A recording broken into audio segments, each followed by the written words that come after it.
Hello everyone, welcome on our YouTube channel on English Learner. This is Madhuri Shaurasya in front of you, and in this video I am going to discuss with all of you the third use of wood. In previous video I have taught about the first and second uses of wood. So do not forget to watch this video as well. So without any wasting our precious time, let's begin the video. Here we go. थोड़ा ध्यान से सुनने की कोशिश कीजिए और समझने की कोशिश कीजिए. Do not forget to use your notebook and pen as well. Sit down with that. तो देखिए, वुड रेदर यहाँ पे डैश है, वुड रेदर देन यहाँ पे डैश है, वुड बेटर डैश देन, फिर उसके बाद डैश है. इसी के साथ साथ वुड सूनर, फिर यहाँ पे डैश और देन डैश. देखिए, मैं समझाने की कोशिश करती हूँ. लाइफ ना हमारे पास दो ऑप्शन देती है, हमेशा दो ऑप्शन रखती है. पहला कि आप सही काम करना चाहते हैं उस समय, या फिर उसको कुछ छोड़कर ख़राब काम करना चाहते हैं. यानी कि कहा जाए तो लाइफ हमेशा डायलेमा में रखती है, यानी दुविधा. दुविधा बोले तो दो विधा, यानी कि हमेशा दो ऑप्शन देती है, दो दिक्कतों का सामना करवाती है. या तो आप उसी टाइम स्टडी करें, या तो आप रील्स इंस्टा शॉर्ट्स देखें. ये आप पे डिपेंड करती है, पूरी तरह से आप पे डिपेंड करती है. तो जब भी ऐसा ऑप्शन आपके पास मिले ना, इसका हिंदी में बता देती हूँ, इसका हिंदी लिख लीजिएगा क्योंकि हिंदी ज़्यादा हेल्प करता है. ये करने से बेहतर है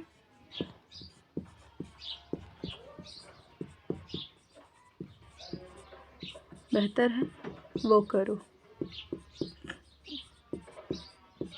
वो करो. इसका ये हिंदी होता है. इसको नोट डाउन कर लीजिएगा, हेल्प करेगा आपको सेंटेंसेस बनाने में.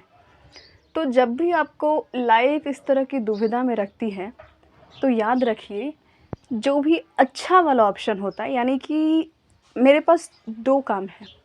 या तो मैं चाहूँ तो पढ़ाई करूँ, जो सब्जेक्ट मुझे पसंद है, या तो मैं बैठ के बाहर गप्पे लड़ाऊँ. मेरे पास दो ऑप्शन है.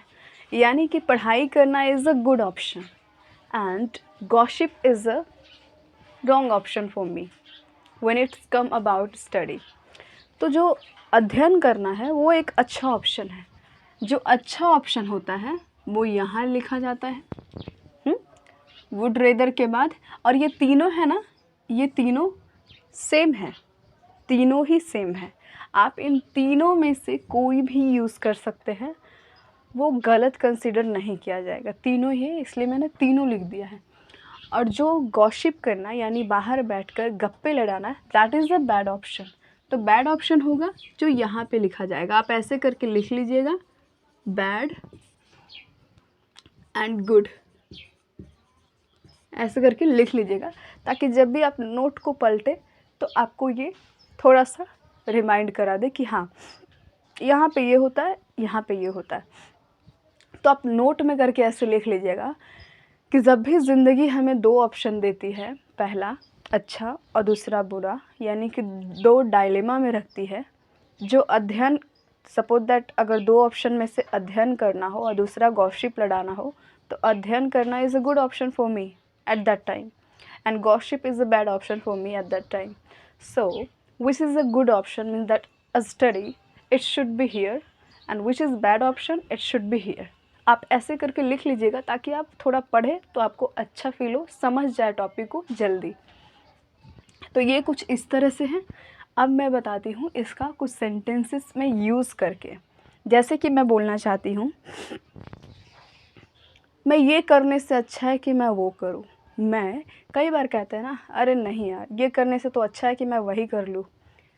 That sentence should be made like this, make like this. ऐसे उसको बनाना है. I would rather do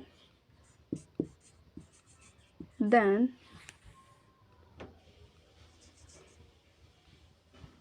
I would rather do sorry, do this, then do that. याद रखिए, इसको देन नहीं पढ़ते हैं, देन इज समथिंग एल्स। इसका अलग मतलब होता है और इसका अलग मतलब होता है, ठीक है। तो इसका अलग मतलब होता है दैन। ये जो दैन है, ये दैन पढ़ा जाता है, दैन। कई बच्चों को यहाँ कन्फ्यूज़न हो जाएगा, ये दैन है यानी कि this one, and this is different, इसको ऐसे पढ़ा जाता है देन। इसका मतलब होता है कंपैरिजन करने के लिए, तुलना करने के लिए यूज़ किया जाता है, और इसका मतलब होता है देन, तब। कुछ इसका अलग मतलब होता है जो मैं कभी पढ़ाऊँगी आपको।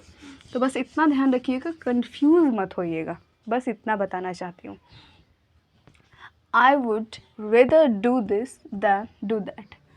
मैं ये करने से अच्छा है मैं वो करूँ, है ना, वो करने से बेहतर है कि मैं ये करूँ। दूसरा सेंटेंस मैं लेती हूँ, मैं लिखने से बेहतर है कि मैं समझ लूँ। लिखने से बेहतर है कि मैं समझ लूँ। तो समझना is the good option for me. मेरे लिए समझना एक अच्छा ऑप्शन है, और लिखना गलत नहीं कहूँगी, पर मेरे लिए उतना अच्छा नहीं है। तो जो अच्छा ऑप्शन होगा यानी कि सुनना, वो पहले वुड रेदर के बाद रखा जाएगा। देखिए, आपको बस ऐसे याद रखना है कि जो ऑप्शन आपके लिए सही है वो वुड रेदर के बाद लिखिएगा, और जो ऑप्शन आपको नहीं पसंद है, जो लगता है गलत है फ़िलहाल के लिए, वो दैन के बाद रखिएगा। बाकी कुछ स्ट्रक्चर वगैरह याद करने की कोई ज़रूरत नहीं, you don't need to remember any kind of structure. बस इतना माइंड में रखिए, जो अच्छा होगा मेरे लिए वो वुड के बाद रखूँगी, रेदर यानी वुड के बाद, और जो गलत होगा मेरे लिए वो दैन के बाद रखूँगी। It's very simple. तो देखिए, अब मैं यहाँ क्या करने वाली हूँ, I would rather listen than write.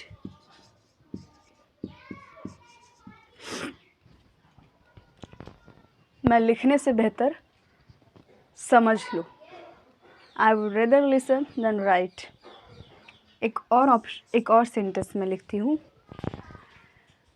मैं पढ़ाने से बेहतर समझना मुझे पसंद है। मतलब मैं पढ़ाने से ज़्यादा मुझे समझना पसंद है, वो ज़्यादा मेरे लिए अच्छा है। तो नहीं, गलत है। समझने से बेहतर, मतलब पढ़ाने से बेहतर है कि मैं समझ लूँ टॉपिक को। तो मुझे लगता है कि समझना is a good option for me, और पढ़ाना is little bit tough for me. तो समझना मेरे लिए थोड़ा सा मुश्किल हो जाता है, सॉरी, पढ़ाना मेरे लिए थोड़ा सा मुश्किल हो जाता है। तो पढ़ाना देन के बाद रखा जाएगा, और समझना वुड के बाद। तो सॉरी, आई के बाद नहीं लेती हूँ, वी लिख लेती हूँ। We would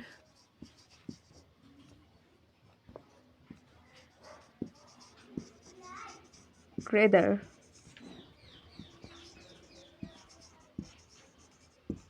understand than teach। ठीक है, इस तरह से सेंटेंसेस है। एक मैं और लेती हूँ, शी पे।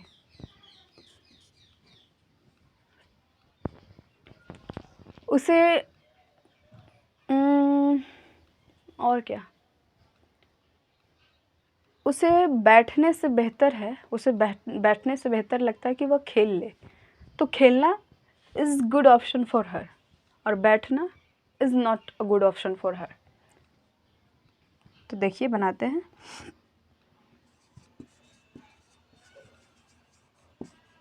She rather,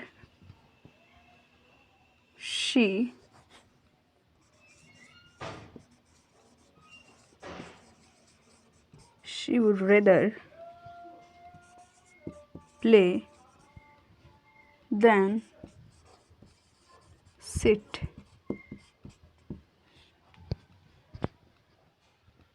she would rather play than sit। तो आज का बस इतना ही है इस वीडियो में। Hope that this video is going to helpful for all of you guys. मैंने पूरा अपना बेस्ट दिया है कि मैं टॉपिक को सही से समझाऊँ, ना कि कोई स्ट्रक्चर से आपको दुविधा में डाल दूँ, डायलेमा में डाल दूँ और कन्फ्यूज़न नहीं। मेरा यही मकसद रहता है कि मैं जितना सिंपली आप लोगों को समझा पाऊँ उतना मेरे लिए बेहतर है। Hope that this video is going to helpful for all of you. If it is then don't forget to subscribe our channel, और हो सके तो शेयर भी करें और बस किसी और का भी मदद कर दे। बाय, अपना ख्याल रखें।